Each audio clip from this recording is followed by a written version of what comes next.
Последний альбом в этом обзоре творчества группы Америка – это концертный альбом под названием Live at the Hollywood Bowl 1975. Данный альбом выпускался ко дню RSD. Он выходил как на CD, так и на цветном виниле. К сожалению, этого альбома в моей коллекции нет. Live from the Hollywood Bowl 1975 – это энергичный концертный альбом, запечатлевший Америку в период расцвета середины 70-х с участием Джерри Бекли, Дэна Пика и Дьюи Баннелла и в сопровождении симфонического оркестра под управлением сэра Джорджа Мартина. Выпущенный в 2024 году, ремастированный альбом отличается чистым звучанием, демонстрируя слаженные гармонии и зажигательное исполнение. Были проведены качественная реставрация и мастеринг этой записи концерта, что помогло передать энергичную атмосферу культового места. Группа тогда была в ударе, и значительный вклад в это выступление внес Дэн Пик. Оркестровые аранжировки Джорджа Мартина добавили роскошный, утонченный слой к классическим софт-рок композициям, часто подчеркивая контраст между фолк-роком и классическими элементами. Дьюи Баннелл вспоминал об этом концерте. Насколько я помню, это шоу в Hollywood Bowl планировалось как ознаменование лета 1975 года. Выпуск нашего пятого альбома Hearts в марте того года имел большой успех и включал наш второй сингл, номер 1 Sister Golden Hair. Так что мы были на вершине своей игры. Поэтому план состоял в том, чтобы сделать шоу в Hollywood Bowl как можно более особенным. Джордж был вовлечен с самого начала планирования, и было решено, что он будет дирижировать симфонией, в которой он выступит первым, сделав шоу, которое он назвал «Связь с Битлз и Бахом», которое он записал годом ранее, и он будет затем дирижировать позади нас во время нашего шоу. Группа запланировала сделать запись этого концерта. Для этого был использован передвижной грузовик Рекорд Плант. В 70-х годах из-за существенных проблем со звуком запись концерта была положена на полку и пролежала там почти 50 лет. И снова благодаря Джеффу Ларсону, который наводил порядок в архивах группы, у записи появился шанс быть представленной публике. Благодаря чуду современных технологий этот замечательный концерт группы наконец обрел свой давно ожидаемый релиз. И вот теперь, почти полвека спустя, запись того вечера наконец-то доступна, и она звучит великолепно. Концерт открывался инструментальной композицией «Миниатюра», которую написал Бекли для альбома Holiday. А дальше следует набор хитов и лучших альбомных песен, которые начинаются с песни Tin Man и любимой фанатами Masquerade Love.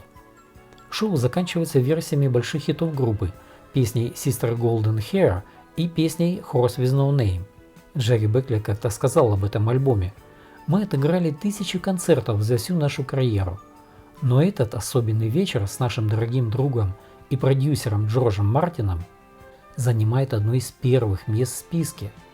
Слушайте и наслаждайтесь». Этот альбом рекомендуется всем поклонникам творчества группы Америка, так как он дает исчерпывающее представление о концертном мастерстве группы в период ее расцвета. В 2020 году вышла книга America the Band An Authorized Biography журналистки Джуд Орн. Книга была посвящена 50-й годовщине группы.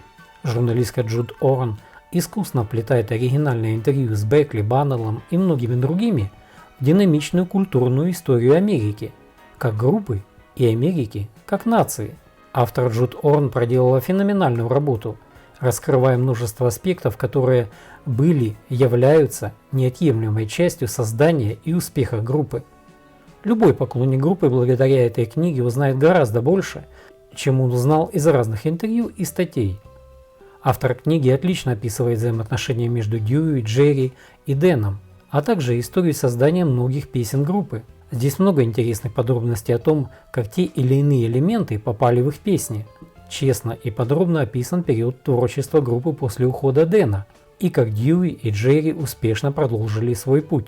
В 2024 году вышел документальный фильм «I Need You – 53 Years of the Band America». Фильм режиссеров Дэвида Брэшеля и Дастина Элма охватывает более 53 лет гастролей и более 5000 выступлений. Зрителям предоставляется возможность заглянуть за кулисы группы, пока Джерри Бекли и Дьюи Баннелл прощаются с полувеком, проведенным вместе. Участник группы «Америка» Джерри Бекли – увлеченный фотограф. Он выпустил свой фотоальбом под названием «Америка», часто называемый «Америка Джерри Бекли», в котором он исследует свою страсть к дизайну, архитектуре и в частности к пейзажам своих путешествий. Его работы часто отличаются всесторонним взглядом, выходящим за рамки музыки. Альбом представляет собой коллекцию его личных работ. Джерри любит фотографию и на протяжении 15 лет делал серию фотографий из окна отелей, в которых он останавливался. Если у него есть возможность, Джерри также любит исследовать местные галереи во время своих путешествий и находит их вдохновляющими, когда дело касается написания новых песен. Как-то он говорил: «У меня никогда не бывает недостатка в идеях для музыки». Как коллекционер винила я не могу пропустить такую маленькую деталь, как отношение дуэта к винилу. Когда началось массовое возрождение интереса публики к винилу, корреспондент спросил Дьюи Баннелла о его отношении к этому, на что Дьюи ответил: «Да, винил как бы сносит мне крышу. Я не слушал виниловые пластинки много лет. Думаю, это святотатство, потому что сейчас винил вернулся в такой степени, а у меня даже нет проигрывателя. Я помню винил, я вырос на виниле, и у меня до сих пор есть много виниловых альбомов». И Бекли как-то рассказывал о своем отношении к винилу. «Я полностью открыт для всех технологий, и в компакт-дисках есть действительно замечательные вещи, как бы я их ни ругал, но мы выросли на виниле». Я думаю, что воспоминания каждого, какую бы музыку вы ни слушали в возрасте от 10 до 20 лет, неважно, была ли она на виниле, на кассетах или еще на чем-то, это будет запечатлено в наших душах. И в нашем случае это включало в себя весь ритуал винила, сдувание пыли с иглы.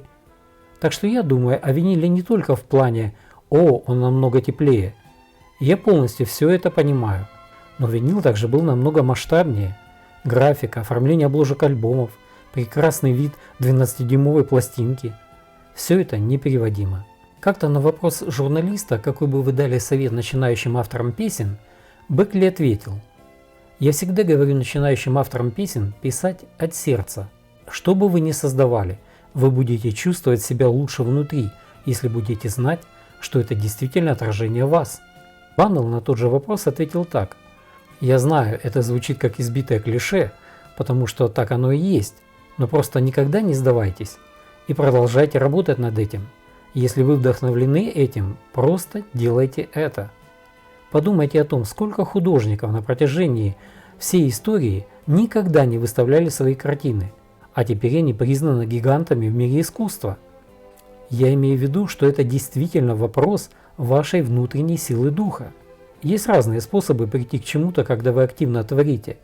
Есть разные способы добиться успеха в этом. Определите для себя успех и идите к нему.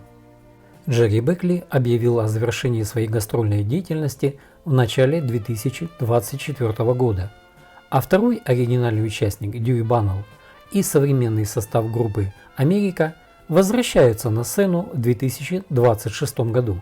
Ими объявлен концертный тур Happy Trails 2026, который стартовал этой весной и продлится весь год с добавлением множества новых концертов по США.